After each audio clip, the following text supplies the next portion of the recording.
Hi everybody and welcome back to the Toon Review. Just before we do get into the video, if you haven't already, please do consider subscribing to the channel. It is free to do so. Just hit that subscribe button and also the notification bell, which will let you know when we do upload or we go live in the future. Thank you very much in advance for that, guys. Now into the video, and Hugo Ekitike has finally spoken out regarding the saga of his transfer over the summer. Now, if you remember, this guy was approached by Newcastle in January. It looked set that he was going to move in January to finish the season with Newcastle United. That then broke down. He wanted to stay at Reims for the rest of the season, which was fair enough. He wanted to...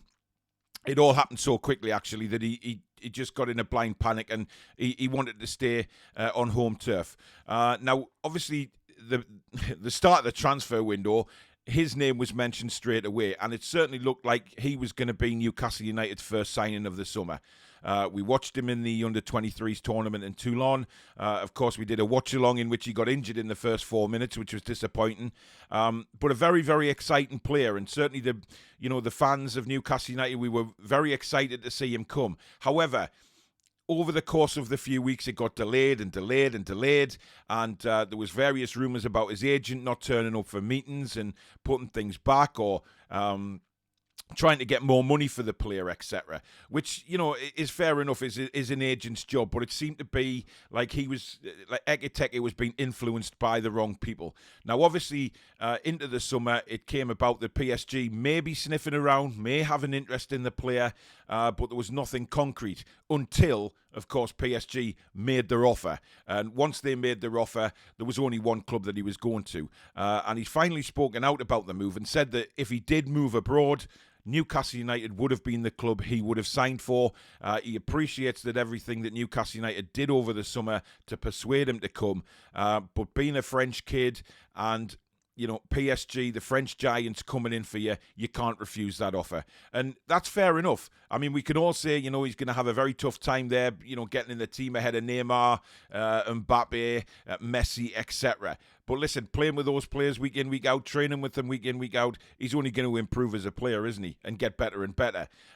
So in the future, if he does decide to move abroad, then he's obviously going to bring a lot of attributes to whatever team he goes to. If Newcastle are interested in the future, you never know. Now, I know it's left a bad taste in a lot of fans' mouths about this whole transfer saga, and that it should have been dealt with a lot earlier. And in my opinion, that's right. It should have been sorted and dealt with way earlier than it was. I think his agent did have a lot to do with that. But look, I'm not going to hold anything against the kid for going to PSG, because you can understand, growing up in France, wanting to be a footballer, PSG are the big French giants, and then suddenly you've got an opportunity to play for them. You're not going to turn that down, quite frankly. And, that's fair enough. I don't mind that at all. I just wish it hadn't gone on for so long, because that's what leaves a bad taste in people's mouths. The fact that he was coming, then he wasn't, then he was coming again and he wasn't, and then all of a sudden PSG come in and he signs for them. But good luck to the kid. I hope he does really well.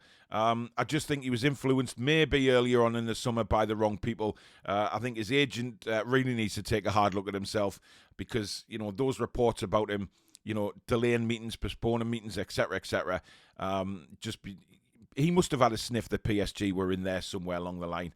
But, it is what it is. And I'm just glad the player himself has spoken out and, explained to Newcastle United fans, what went on and what persuaded his decision. I can't blame him for that. Now, our old mucker, Steve Bruce, has been at it again, hasn't he? Talking to his good pal, Luke Edwards, who, for me, is one of the worst journalists on the planet. He speaks very, very disapprovingly of anything Newcastle United do, and of course we know that he's good pals with Steve Bruce, and Steve Bruce has been telling Luke Edwards in an interview that once again he was ridiculed at Newcastle United, but he's over the moon that Pep Guardiola has come out and give him some sort of praise. Now, for me, Pep Guardiola isn't going to come into the public eye and slag somebody off. He seems like a very decent bloke. Behind the scenes, I quite like Pep Guardiola, actually. I think he's a very focused and driven manager, which we all love to see, because, we've got one in ourselves in Eddie Howe, driven and focused. But this man cannot leave Newcastle alone. We get told as fans, stop talking about Steve Bruce, move on from him, etc.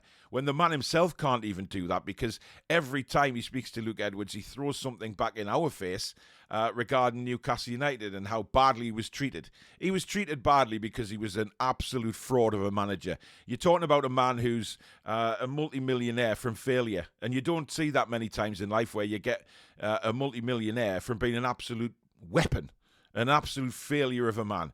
But look, I'm not going to drag on about it. I just wanted to bring it up in the news that he's been at it again. But we don't care, Steve. We've moved on. We're in a different place now. You stick to being a cabbage.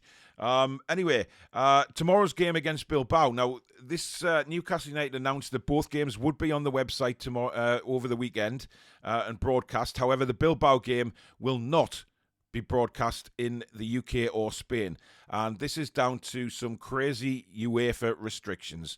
I don't know what they are, but again, UEFA's put a stop to it. But you can watch it if you're in any other country apart from the UK and Spain. So obviously, VPNs are available out there to get around that. There's a lot of VPN companies doing free trials, and then you can cancel if you wish. So that's entirely up to you what you want to do. I just think it's very disappointing because a lot of fans who can't get to the game or would love to see the game now have to go to the hassle, sign up for a VPN, etc., or watch it elsewhere, or can't watch it at all. But there is, of course, a watch-along with Billy tomorrow if you want live commentary from the game itself. There's one tonight, of course. That starts at 7:30, and then at 2:45 tomorrow afternoon, Billy will be back on with both commentaries of the game. So don't miss them. I'll be doing a vlog from the game, of course, as much as I can, and then match reaction straight after. So stay tuned for that as well. And finally, Eddie Howe has spoken about Jamal Lewis. Now, if you remember earlier on in the summer, towards the end of last season, he spoke about Jamal Lewis and said that he was definitely in his plans. He liked what he saw from Jamal Lewis and wanted to have a good look at him in pre-season. He hasn't been able to do that simply because Jamal Lewis has been injured, which has been a complete shame because he was, from what Eddie Howe said, going to be playing a lot of pre-season games so he could have a good look at him. Now, Eddie Howe has come out and said that Jamal Lewis has a big part to play, or potentially a big part to play. So is he going to be in Eddie Howe's final squad? The way he's talking, it certainly looks that way, because he's come out and said that Jamal Lewis is an incredible athlete and he can bring a lot to the team. So that says to me that he likes what he's seen. Now, whether Eddie's seen him play at Norwich, of course, before he became Newcastle United manager, when he was going around lots of clubs and watching all these games, whether he's seen a lot of Jamal Lewis, who knows? But he speaks very, very highly of him. And the one thing that I did pick up from the interview was that Eddie Howe says he has to stay fit.